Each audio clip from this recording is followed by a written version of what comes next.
All right. Hello, everybody, and welcome to Pickleball Therapy, the podcast dedicated to your pickleball improvement. Hope you're having a great week. So far, so good this week for us. We've wrapped up our first week of camps, and we are heading up to Pictona in Holly Hill, Florida for the Florida Cup. Excited about that, the 2022 Florida Cup. And then we're back in Tampa next week for some more camps. So we are in the middle of our Tampa camp sessions, CJ and I. And so it's a lot of fun, and we're looking forward to working with all the campers and helping them grow their game. This week's podcast, I wanted to talk to you about a story that we use at the camp and use inside the system. It's not original to us, but it's a story that I think will help you appreciate it's basically a tool for learning, right? So we're going to share with you a tool for learning. It's a cup of tea story. You're going to like this. And I was reminded of it by a comment that I got on a post that I put in the Pickleball forum on Facebook regarding a video I shared. Thought it was an interesting response by a gentleman and show you how limiting sometimes we can be to ourselves and our learning. And then in the riff, I'm going to talk about line calls, right? That's an area that seems to create some consternation for folks when we're out playing and create some disputes on the court. So I'll talk about that in the riff. So stay tuned for the podcast. The most complete pickleball resource available anywhere is the Pickleball System. Access to an unparalleled library of pickleball information, as well as your success path.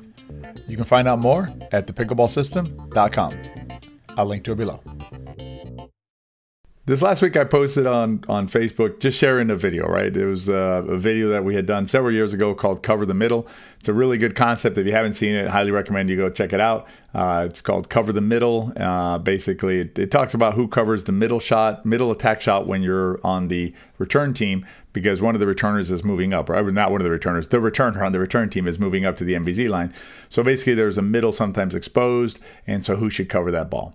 And so I just shared it on the forum. It's been a while since it's been out, and most of the comments were thankful and positive about about getting that information. But there was one gentleman who responded, a gentleman named David. It's public because he put himself on Facebook anyway. But he basically said something like, there's this little thing called communicate with your partner. And then, it's kind of a snide guy, but whatever. But the issue is this, right? So I take it in good faith. So I replied to David and I said something like, yeah, I love communication. I do. I think it's great when you're on the court to communicate with your partner. However, this particular instance we're talking about is not communication driven, right? It's basically a set play sort of a thing, because it occurs in a situation where you can't really communicate because the partner is moving up, and so there's really no communication there. And so I just suggested to him, this was a specific situation, and so really, even though communication is great, not here. And he basically wrote this, I don't know, this long, ridiculous reply, and then I basically said to him, I said, did you watch the video? To which he responded, nope. I know the answer. I know how to deal with it. Is communication. He just repeated himself. And so led me to think about a story that we like to use at our camps and also inside the system, which is a story of it's a Zen master, right? And a man goes to visit him at the temple to learn about Zen. And the man who comes to visit him is apparently a very important man in his area. And he basically tells the Zen master he wants him to teach him Zen. And the tone of his voice and the Zen's understanding of the man's background, tied together in the sense that this was a person who believed himself to be a very important person. So the Zen master suggests to him that they share some tea. So they go to a room where there's some tea. The Zen master hands the gentleman a cup and starts pouring tea. And he keeps pouring tea. And he keeps pouring tea until the tea runs over the cup and spills into the man's lap. And the man all of a sudden just yells out, says, "What are you doing? Why do you keep on filling up my cup of tea like this? It's too full. Stop." And so the Zen master looks at him and says, just as this cup cannot receive any more tea, you cannot receive any more information. Basically, your cup is full. Come back when you're ready to receive the information. And it reminded me, the comments from this gentleman, David, reminded me of that full cup of tea, right? That basically, David knows all the answers, right? Frankly, not sure why he's commenting, because he has all the answers, but that's okay. But he's a person who is not open to receiving additional information about the subject, and not even watching the video to see whether what was said in the video made sense or not. He's just going to comment on a video without even watching it. And so I think if you're listening to this podcast, you're probably open to information, right? Otherwise you wouldn't be listening to this. I'm sure David doesn't listen to this, but I would suggest to you that you check yourself from time to time, okay? Because I think as humans, it's normal. And listen, I'm guilty of it too, right? Where we think we know all the answers. Jill, my wife, reminds me sometimes, when she's telling me something, I'll assume that I know what's coming next, right? So I'll basically fill in what I think she's going to say next, and sometimes I'll interrupt her, which is not correct for me to do, but I'll interrupt her, and then she'll say, wait a minute, but that's not where I was headed with that, right? I was going to say this, and then I'm like, oh, okay, that makes sense. And that's the cup of tea, right? So initially my cup of tea in that situation is overflowing, right? I know everything. So I don't need any more information. But then once I empty the cup of tea some, right? Put a little tea out, drink a little of the tea or spill it or whatever, it doesn't matter. Just get it out of the cup. I'm then open to receiving additional information and perhaps reevaluating the situation.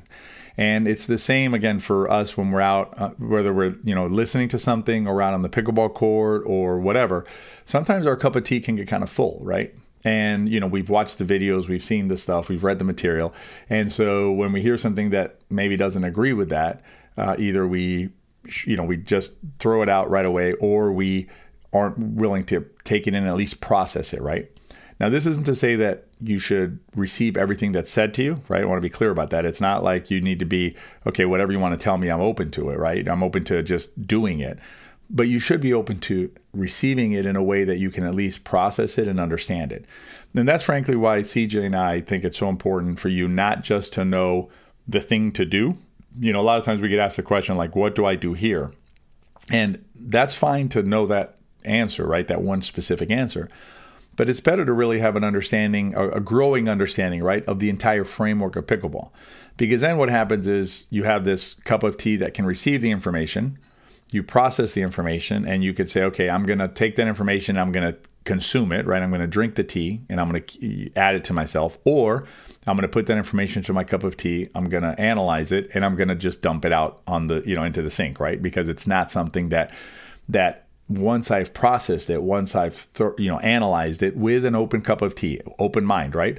Then I can make a decision that this fits into the parameters of the game, the framework of the game, the way that I am learning it, the way that I'm understanding it, the way that I'm growing in it, right?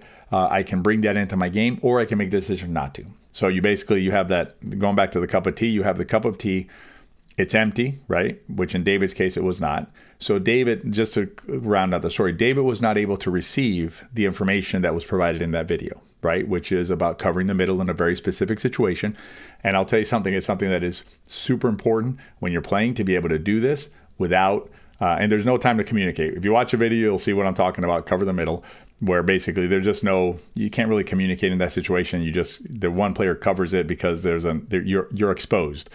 But in any event, he's not able to receive that information because his cup is full. So if he had received the information and then made the decision, you know what? I disagree with what you're saying. I'm going to put it in the sink. That's fine. That's his choice, right? Given his framework and his understanding of the game. But to not even receive the information with an open mind, process it before putting it in the sink, right? Basically just letting it pour over the cup without ever receiving it. That's where we run into trouble. So suggestion at the end of the day is have your cup of tea prepared to receive good faith information, obviously, right? Which in this case, I think was clearly good faith information. So be ready to receive good faith information, particularly if you know that the provider of the information is, again, acting in good faith, is trying to give you bona fide good information, which, if CJ and I are telling you something, it is because it is something that we're trying to communicate with you in good faith to try and help you with your game. So if the communicators, everything's in good faith, receive the information into your cup, process that information, and then you can decide, am I going to drink this tea or am I going to put it in the sink? So hopefully that'll help you as you move forward with processing information, because I think it's really important not just we all want to improve, we all want to learn, right? The game itself. But sometimes we have to remind ourselves, we have to basically learn how to learn. So let's work on our learning how to learn, and then we'll be able to better learn the actual information that we want to improve our game. In the riff, I'm going to talk about line calls and how those can disrupt your pickleball game and how to deal with it. So stay tuned for the riff. Most pickleball players spend a lot of time thinking about and comparing pickleball paddles. But you know what's more important than a pickleball paddle? Your shoes. Are you wearing the right kind of shoes to play pickleball in? If you're not sure, consider trying out shoes that are designed and made specifically for pickleball. Tie roll shoes are the shoes that CJ and I both wear out on the pickleball court. Remove any doubt about whether the shoes you're wearing are right for pickleball. Check out Tie Roll shoes. I'll put a link in the show notes. Protect your most valuable asset out there, your body, with the right shoes. Wear the right shoes and play longer on the court. I mentioned earlier about the pickleball forum and the post that I had in there about Cover the Middle. And one of the things, that we try and do, CJ and I try and do, is go in there and answer questions, that are, again, if they're made in good faith and there's serious questions that we can help answer strategy-wise and things like that, principally, then we try and provide that information if we can. Sometimes, like we'll get a paddle question or something. And again, we try and share information for players who are in earnest looking for answers to questions, because that's a good use of the forum. But a lot of times what I see in there are posts of players who basically want either validation or validation is what they're looking for to whatever their position is on a controversial call, right? And a lot of times it's line calls. Basically they'll post either a mock-up or a video and ask for opinions on whether that ball was in or not. And, I guess, that's a use of the forum, and it does generate a lot of activity. I mean, you'll see 250 comments on those kind of posts. I frankly don't find them particularly constructive posts, because I just don't know what the objective is. And actually, Scott Lippitz, who's if you're on the forum, Scott Lippitz, he's one of the most active members of the forum and has been in there forever. But, Scott actually made a post asking, why do you post these things? And, I don't, other than, again, getting validation or stirring the pot some, I don't know what benefit it has to post that on there. Again, if you're asking a question specifically about, how do I make this call in this situation, that's one thing, right? But if it's simply, here's a video, what do you think? Is this, how would you call this? I just don't know what the benefit of that is in that context, right? And so what I wanted to do is talk a little bit about line calls and how we deal with them. And I would suggest the following. I would suggest when you're playing pickleball, right, bad line calls will happen. In fact, I may have said this before on the podcast. I'm 100% sure I've made bad line calls when I've played. Not intentionally, not on purpose, but I'm positive I've made bad line calls. And the reason I'm positive about that is because I'm positive that I'm fallible, right? I'm 100% positive that I'm a human being and I'm fallible.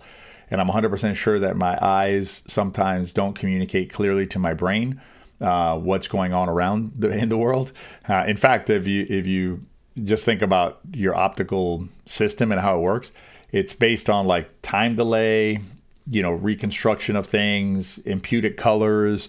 I just heard recently that there's some suggestion that the humans did not see blue until recently, based on some fact that in old texts there's no blue referenced anywhere. In fact, like the sea is referred to as like dark wine or something like that.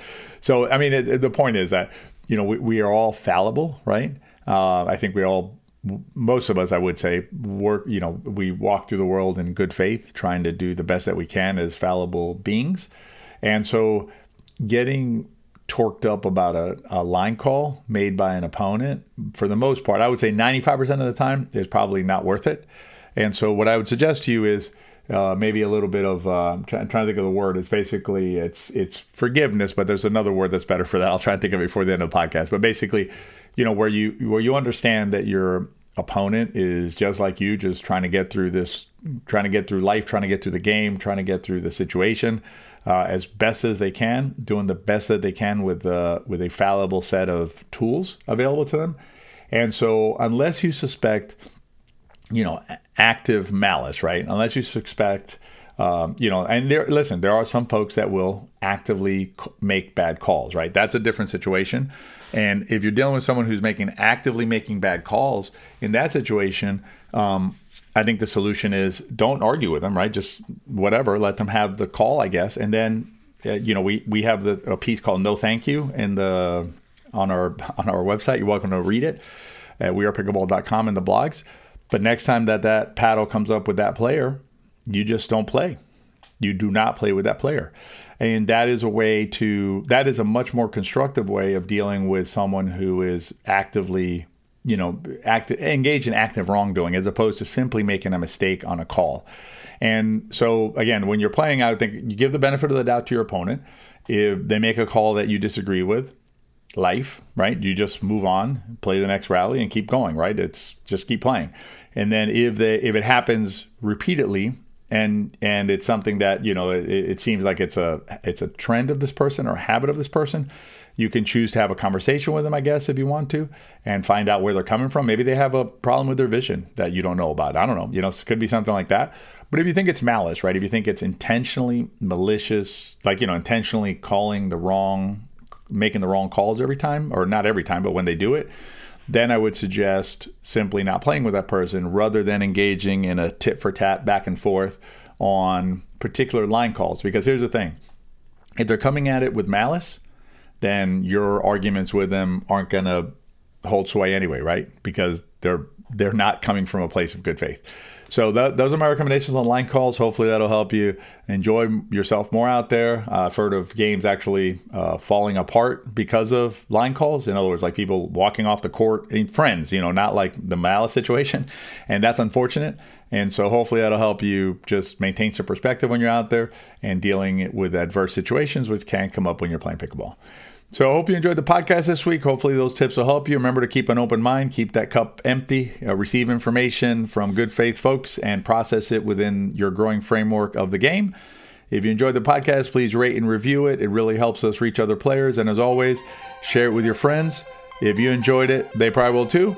Share it also on social media, because we have friends in addition to just our text on our phone. Have a great week, and we'll see you next time.